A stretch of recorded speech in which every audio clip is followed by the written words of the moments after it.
Hey everyone, welcome to another episode of 31 Days of Halloween or 31 Days of Horror, however you want to say it. And we're down to believe it or not, we're down to the end of October, and I'm down to the end of my watch list, which wasn't actually a list. I was just picking random movies that I have in my collection that I've never watched before, which were basically I went through my collection, picked out all of the horror movies that I've never watched, put them in a pile, and then I've just basically been taking one off the top each day. With the exception this week, I actually watched quite a bit on streaming, so I won't have movies to hold up for you, but I will still talk about them, of course.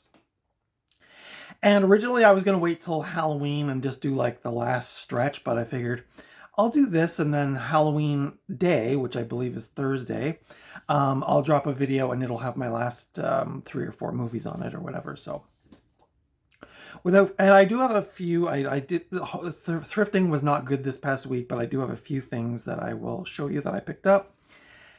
So let's jump right into it. And I think some of you probably got the hint from my last video that the first movie I watched this past week, which was on, here's my trusty list here, October 22nd, I watched The Rage, Carrie 2. Yes.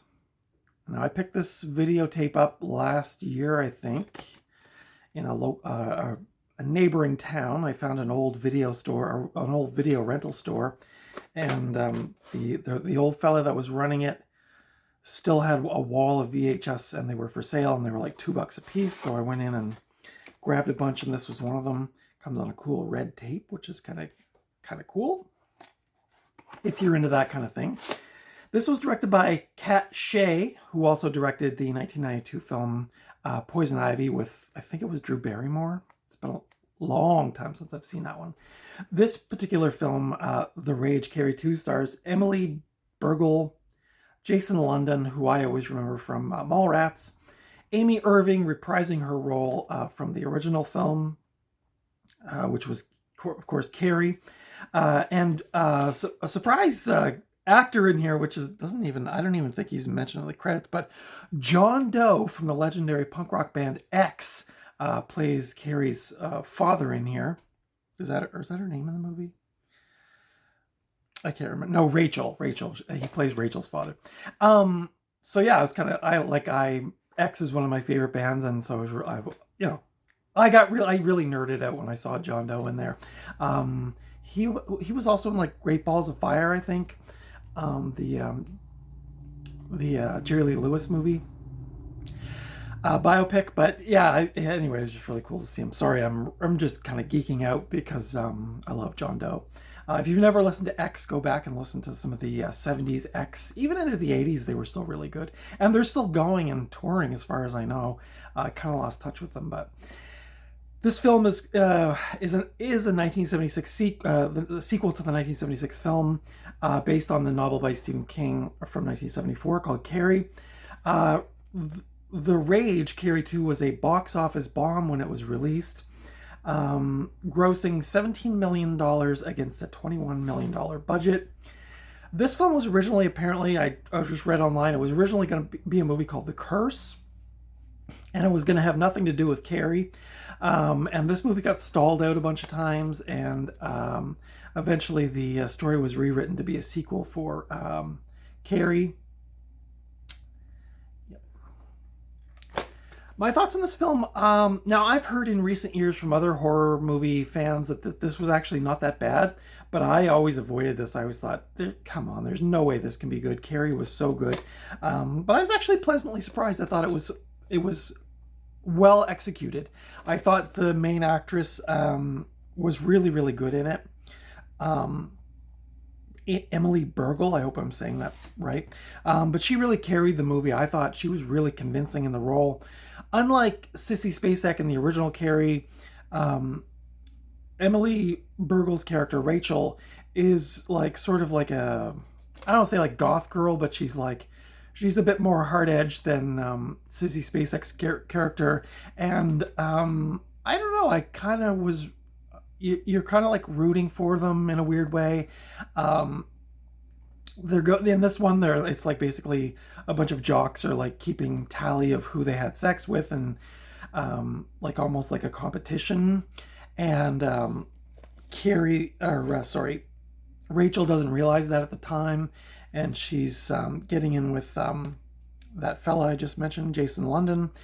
And when she finds out about it, it's basically like the movie Carrie. It all builds up to the end sequence, which is like a big fiery craziness. And I don't think I'm spoiling anything. This movie's from 1999, so but if you have never seen this one, I would recommend it. If you like Carrie, you'll probably dig this one. Okay, it's of course in that post-Scream kind of teen horror thing, so it's not like really scary or anything. It's just kind of in that like late 90s, early 2000s teen horror thriller type genre. You can currently watch this film on Amazon Prime in Canada as of the recording of this video. Now, the next movie I went to see, I actually went to the movie theater, yes. And can you guess what I went to see? The scariest movie of all time, Joker 2. That's right. No, I'm just kidding. I went to see Terrifier 3. I brought along Terrifier 2 to show you. Yes, I went to see Terrifier 3 last Monday afternoon by myself because I don't have any friends here that like horror movies. Well, not this kind of thing anyway. This was directed by Damien Leone, who also directed Terrifier 1 and 2. And this stars Lauren De Vera and David Howard Thornton as Art the Clown, who's right here. Very scary.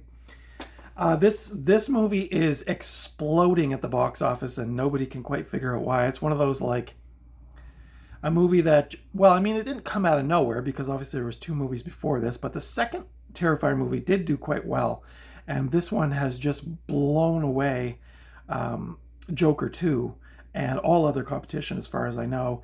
This had a budget of $2 million, and so far it's above $50 million. So it's made back plenty of extra money, and there's already apparently a part 4 in the works in pre-production. So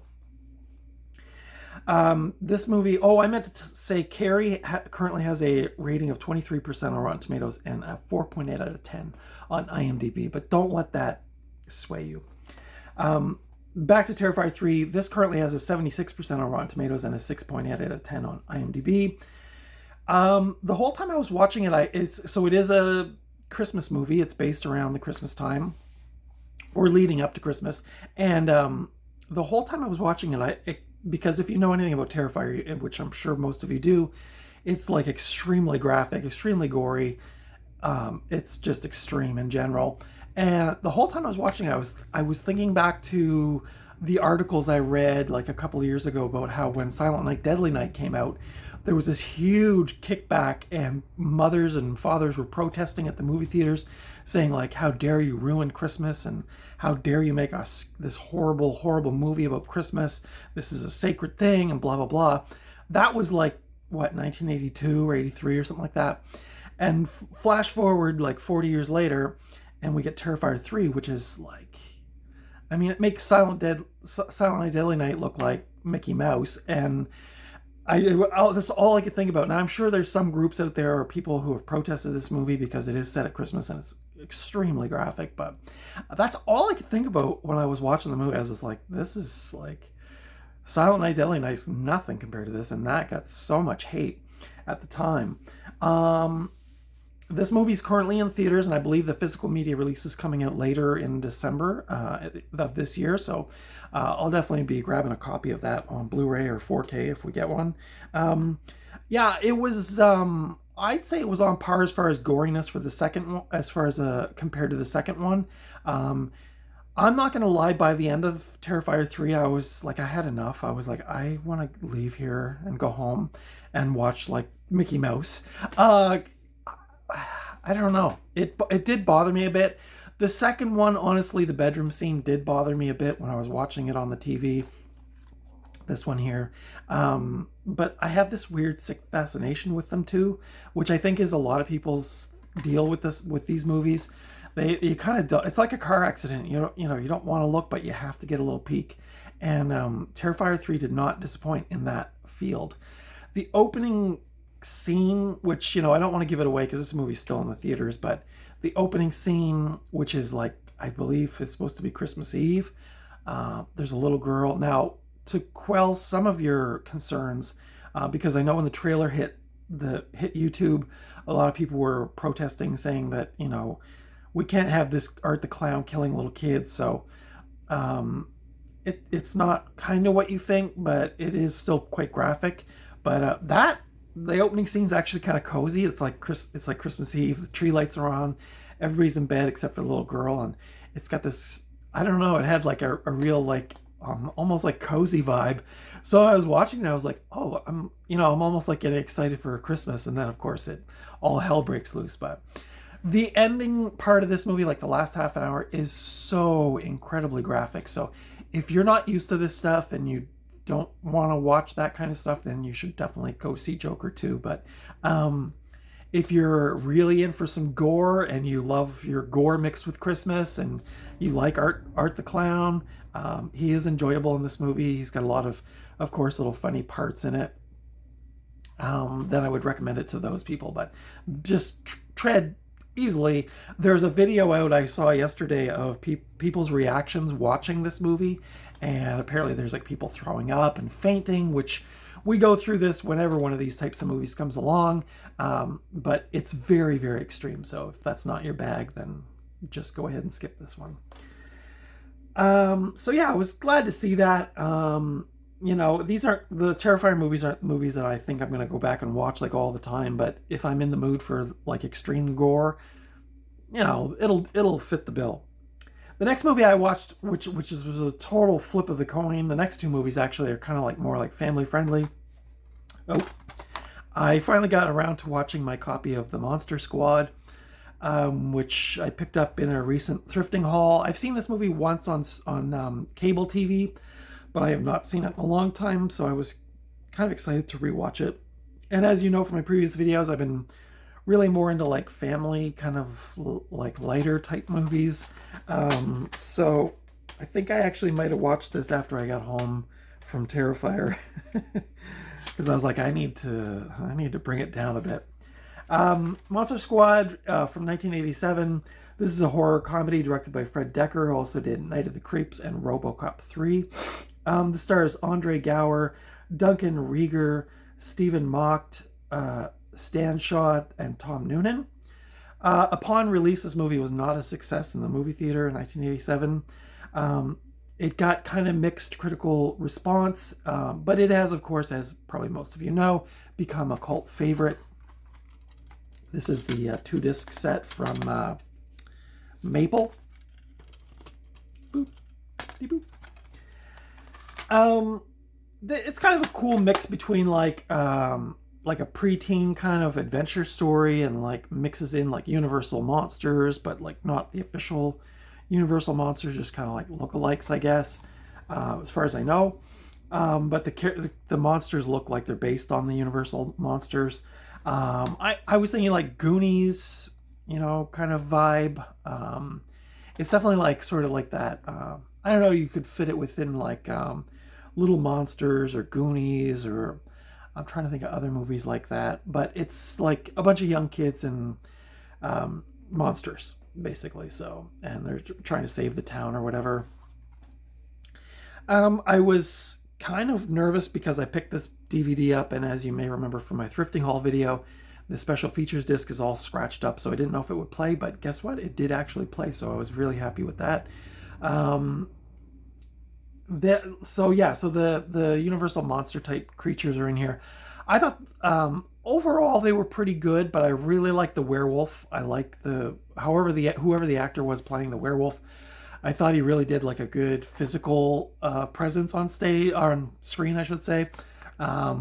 You know, you could see his breath in the night, kind of thing, and he was like pretty buff, and the makeup was pretty good. The Creature from the Black Lagoon type character, like the Gill Man, he was also kind of cool, but like the face was very different from Creature from the Black Lagoon, obviously, probably because of copyright stuff. So it was still okay, because I would say out of all those movies, like Creature from the Black Lagoon is my favorite. So, but yeah, it was just a fun. I don't think it's amazing. I know there's a lot of people who love this movie. Just bear in mind, like I was born in 1970, so I was like 17 when this movie came out, so I definitely did not see this when I was a teenager. I was too busy with other stuff, punk rock, and I don't know what else I was doing, but just being goofy.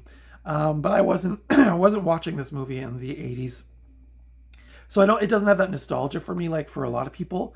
But I can appreciate it, and I did enjoy watching it, and it'll probably be one that I'll go back to.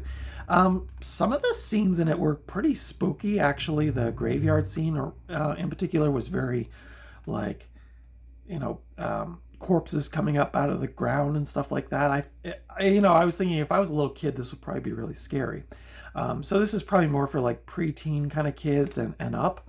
But yeah, it was just a fun movie. Just if you're looking for something kind of spooky with monsters in it and an adventure and some kids and they're on their BMX bikes and it fits into that bill. And like a lot of I've been watching like Goosebumps and House with the Clock in the Walls and like those kinds of movies. I would say this is like similar fare. So the next movies I watched were on streaming, so unfortunately I don't have discs to hold up, but I also wanted to say like Monster Squad is at 56% on Rotten Tomatoes and a 6.9 out of 10 on IMDb. The next movie I watched was actually an independent horror movie called Spirit Halloween, the movie from 2022. This was directed by a person named David Pogue. I believe this is his only directing credit. This stars Donovan Colin, Marissa Rees, Jaden J. Smith, Dylan Martin Frankel, and then the heavies in the movie are Rachel Lee Cook and Christopher Lloyd, as far as like names. This was produced in partnership with the store itself, Spirit Halloween, and it follows 3 middle schoolers who find themselves locked in a haunted Spirit Halloween store on Halloween night. So this is a good gateway movie for, again, preteens or teens. It has a 54% on Rotten Tomatoes and a 4.6 out of 10 on IMDb. I didn't think it was terrible, but I definitely was looking at my phone like halfway through. It's, I guess, kind of like a good background. Like, it's not scary. Christopher Lloyd's wonderful in it, as he usually is in most of his films. But yeah, it was like low impact, like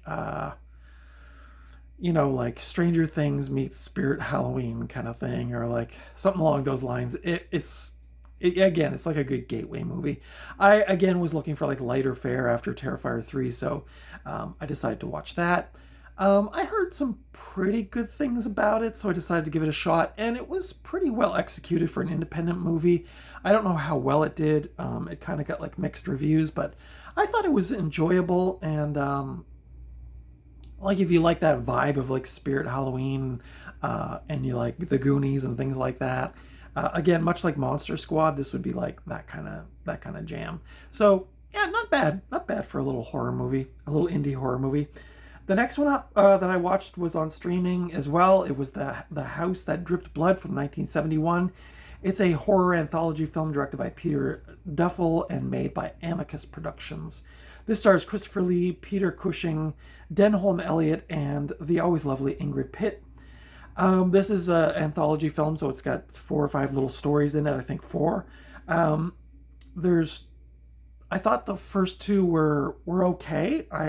At first I was thinking I'm probably not going to really like this that much, but by the 3rd and 4th story I was really into them. The 3rd one, a little girl who is the dad is Christopher Lee, and it's a little girl, and she's like troubled, and he's scared of her, so he just treats her really poorly, and then he hires like a nanny to come in and like teach her school lessons and stuff, and then it turns out she's a little witchy. Yeah, she's got some little witch powers going on. So I really enjoyed that story. I thought it was really good, or quite gruesome at the end. And then the other one I liked was about an actor who was portraying Dracula on screen, a movie within a movie, and he went to get a vampire's cloak from a local magic store, and it turns out the cloak has some hidden powers. I'm trying not to give these away in case you haven't seen them, because I actually really like this movie.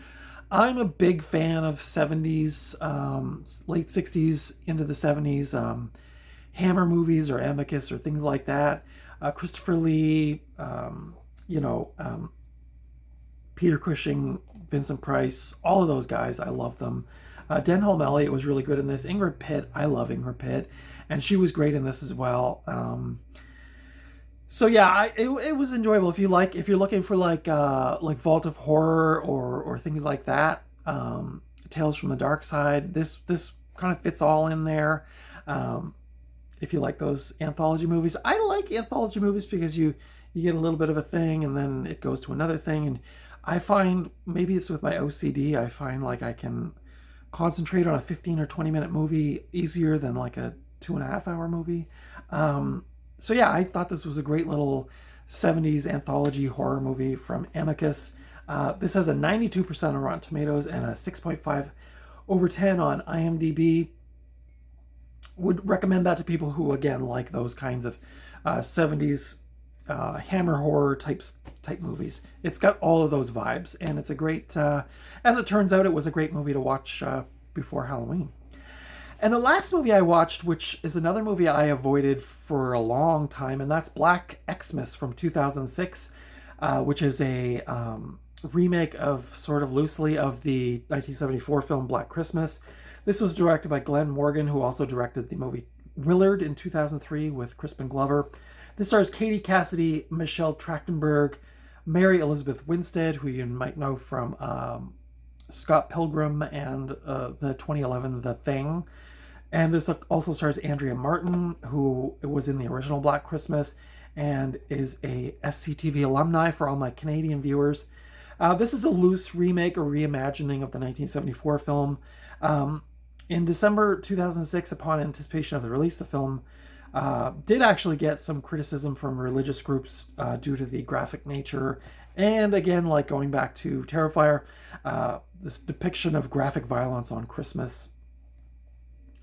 And they were also upset that the distributor decided to release this movie on Christmas Day in the United States in 2006.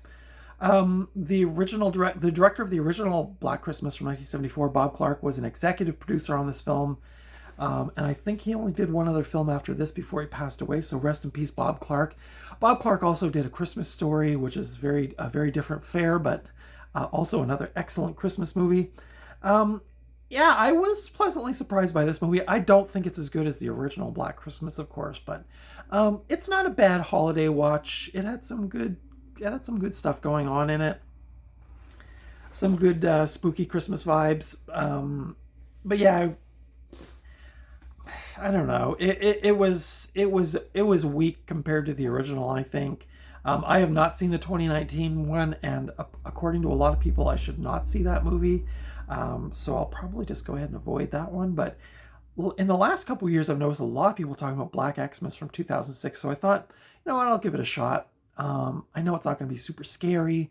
You know, although I say that, the 1974 movie was really scary and atmospheric and spooky. But this one, no, definitely not didn't have the same atmosphere as the 74. But still, if you're looking for like a Christmas horror movie, this isn't a bad watch. I thought it was pretty good. Really happy to see Andrea Martin in there. And that's it for the movies I watched this past week. So we had The Rage Carrie 2 on October 22nd, Terrifier 3 on October 23rd, Monster Squad October 24th, Spirit Halloween the movie October 25th, The House That Dripped Blood.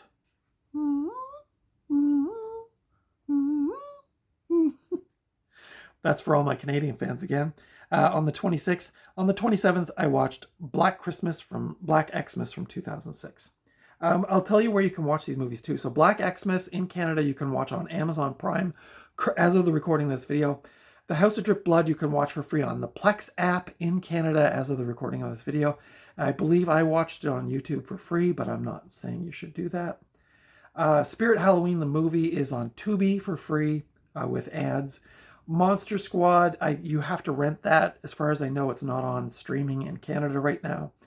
Terrifier 3 is in the movie theater, so go out and support some independent horror if you can stomach that. Don't go after supper, I guess. Don't have a big meal and then go to Terrifier 3. And then Rage Carrie 2 is on Amazon Prime in Canada as of the recording of this video. I can't guarantee when you watch this that it'll still be there. My thrifting pickups for this week, the only horror movie I grabbed was Amityville: A New Generation, which I'm sure is going to be wonderful. I don't think I have... Well, I definitely don't have this movie in my collection. I think I got rid of my Amityville VHS, but this is directed by John Merlowski. I think it's from the early 90s, if I'm not mistaken. This has Julian Nickerson Soul, who was in K2 and Sidekicks. This also stars David Naughton, who was in An American Werewolf in London, and Richard Roundtree, who was in City Heat, among others. Yeah, so I have never seen this. I'm sure it's going to be absolute crap, but I grab horror tapes whenever I see them just to add to the collection. And then the other two movies I got were actually Christmas movies, and they're Blu-rays, and they're sealed, and they were both $4. I grabbed Jingle All the Way with Arnold Schwarzenegger and the little kid from The Phantom Menace. What's his name? Jake Lloyd. Yeah, I know this is a terrible movie, but it's a guilty pleasure for me. I usually watch this at Christmas time, and I don't think I have it in my collection. I put away all my Christmas movies with my Christmas ornaments every year, so then by the time I get to this time of year, I forget which ones I have. So I'm hoping I don't have that in my collection. And then the next one I was really excited. Now, both of those are sealed. The next one I got up was Charles Dickens' A Christmas Carol with George C. Scott. And I have this on DVD, but to upgrade this to Blu-ray sealed for $4, I was like, yeah, I'm going to do it. I may have mentioned this in my previous Christmas videos, but this has quickly become probably my favorite Christmas movie of all time. George C. Scott is incredible in this movie. I like the story of A Christmas Carol. I also like the Muppets version. But the George C. Scott, man, he's so good in that movie. So I'm really excited to watch that this holiday season, which by the signs of advertising in stores and everything, Christmas is underway, I guess. I don't usually get too into it until early December, but I then carry my Christmas tree stays up till probably like March. But I am looking forward to Christmas, and but we got to get Halloween out of the way first, and I'm still in the spooky vibes right now, so let me know in the comments below if any of those movies I just talked about were movies you've watched or loved or disliked or whatever. Or if there's cooler physical media releases of any of these that I should upgrade to. But yeah, that's it for this week. Now, well, sorry, that's it for today. On Halloween, this coming Thursday, I'm going to drop another video, and that will be my last 3 Halloween 31 Days of Halloween movies that I will be talking about. And I might do like a little quick recap of all the movies I watched. So if you missed the other videos and you want to just wait, I will obviously not do a deep dive on all the movies like I've been doing, but I'll just do kind of a recap of what I watched. And if you want to make a list as I'm going through of any that you thought might sound interesting, you can do so. Thank you so much for watching. I know these videos are a little longer compared to my other ones, but it's just the nature of the beast. But I'm looking forward to cooling off in November. I'll probably take a week or 2 off into November, possibly. Or I'll just maybe do some shorter videos or something like that. But this was fun. As you know, my previous Halloween videos, I was getting a little tired.